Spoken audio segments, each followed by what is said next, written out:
On a scale of 1 to 10, what's your gun owner fitness level? One of the first questions I ask every student is, what is your objective as a gun owner? Self-defense or recreation? Either way, I ask them to elaborate a bit more before I present an action plan. However, regardless of what your objective is, you're just as vulnerable to a violent attack. Your attacker will not stop to ask you whether you're a recreational gun owner or a tactical one. So whatever your objective, you ought to consider being physically, mentally, and emotionally fit to ward off a violent attack and deal with the aftermath. And there is always an aftermath. I was afraid you were going to say that. Even if you didn't use your firearm to survive the assault. An attack will not announce itself in advance. You may not have your firearm with you. If you do, you may not have time to deploy it. You'll go into fight or flight mode in a split second. Do you even know how your own body feels in fight or flight mode? Your body will feel and act very differently, and you better know how that is. You will have to make split-second decisions that may determine the rest of your life. How do you normally handle such extreme stress? Do you know your limitations? You see, fitness as a gun owner doesn't mean being able to quickly present your firearm from your holster or bedside nightstand and engaging a threat, or being a martial artist. It has nothing to do with having a beach body either. Heck, case in point. Fitness for a gun owner is much more than that, as you're about to discover.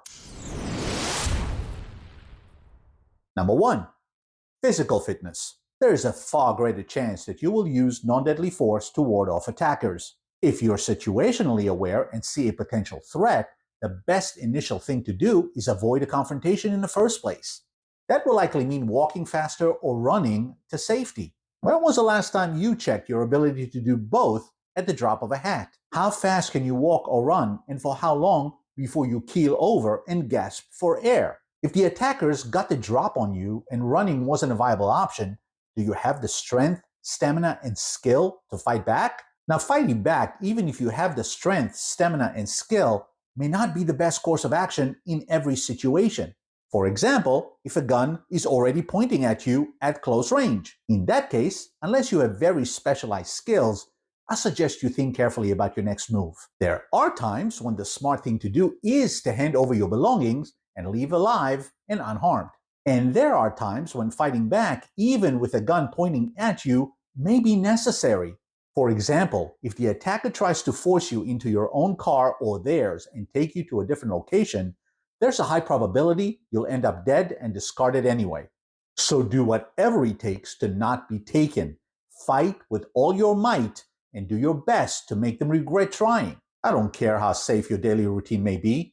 Predators lurk everywhere, and having the ability to fight back in some fashion ought to be part of your training. If going to the gym and taking martial art classes isn't your thing, that's okay.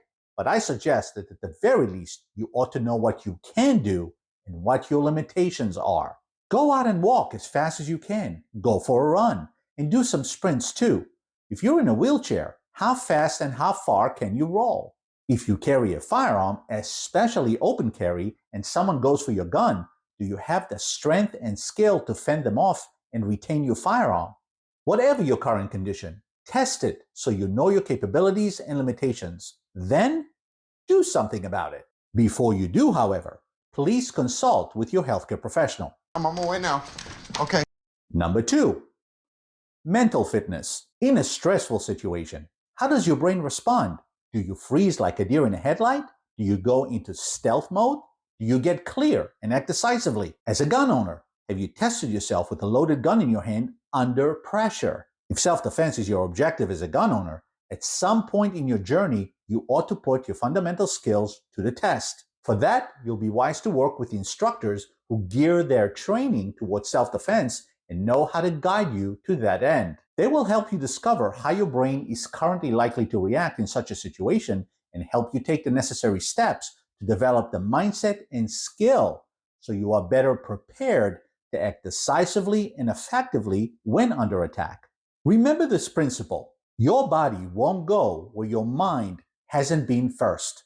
That means that knowing what you'll do when a situation arises and training to act as such way ahead of time is part of the process. An experienced certified instructor will be invaluable in helping you prepare. Thank you, but I'll figure it out on my own. And number 3, unless you've been a victim and or have taken a life, there's no telling whether you'll be emotionally stable or a complete basket case after a self-defense incident. I was a victim twice when it comes to having my life on the line.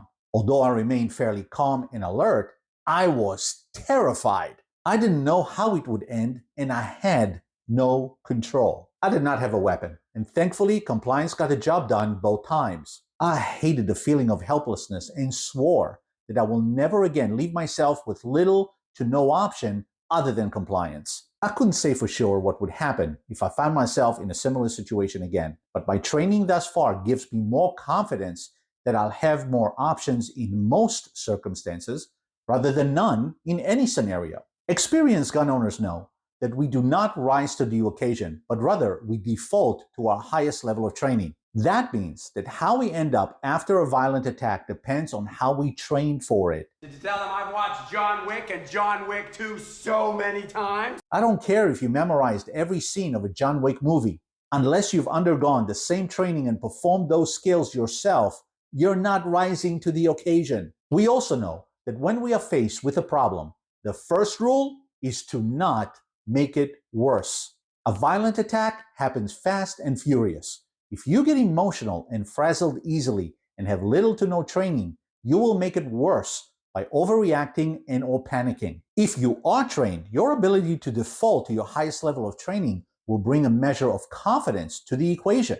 Your training will kick in. You'll act more decisively, and although you may still feel fear, your emotions will not have time to escalate. Instead, they will be channeled to address the threat in front of you. Now, if you're emotionally stable and not easily shaken and have little to no training, you may be able to stay calm and perhaps talk yourself out of the situation and remain unharmed. But if you are trained, being emotionally stable and able to act decisively and effectively will spike up your odds of dominating your attackers and winning the physical fight. And then comes the aftermath. You have to live with the consequences of your actions, and the degree of emotional toll depends on the gravity of the incident. If someone attempted to assault you, but all you did was give them a dirty look and they scattered, you'd probably be okay. If someone tried to snatch your purse and you fought them off, you'd probably be shaken up and traumatized for a few days, but you'll be okay. However, if you used your firearm in self-defense, even if just lawfully displaying it, you'll be amped up, shaken up, and you better know what to do next, or you'll have quite a legal battle on your hand having to prove your innocence and justify your actions. If you discharge your firearm and someone was killed, even if lawful and justified, you'll have to live with that for the rest of your life while fighting the legal system for yours. It is financially, emotionally, mentally, and physically draining, not only on you, but on your family too. If you're not prepared for all these contingencies to some extent, you're in for hell on earth. I'm not trying to scare you. I find no joy in that, nor do I wish any of it on you or me. I do, however, want you to understand that being a gun owner isn't a novelty.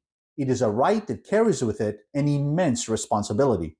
A responsibility that I'm afraid is being overlooked and treated casually by too many gun owners. Such gun owners don't have the right level of gun owner fitness we talked about today. Getting a concealed carry permit or taking a beginner course is like your first day at the gym. How much fitter are you after 1 or 2 gym sessions? How much closer are you to your fitness goal after 1 or 2 workouts? Well, the answer is the same when it comes to your gun owner fitness level, especially if self-defense is your objective. So, as a gun owner, how fit are you? And what are you going to do about it? That's the best question I've gotten all night. If you enjoyed this video, please smash that like button, subscribe to the channel, and watch the next video right here. Train hard, often, and safely, and I'll see you at the range.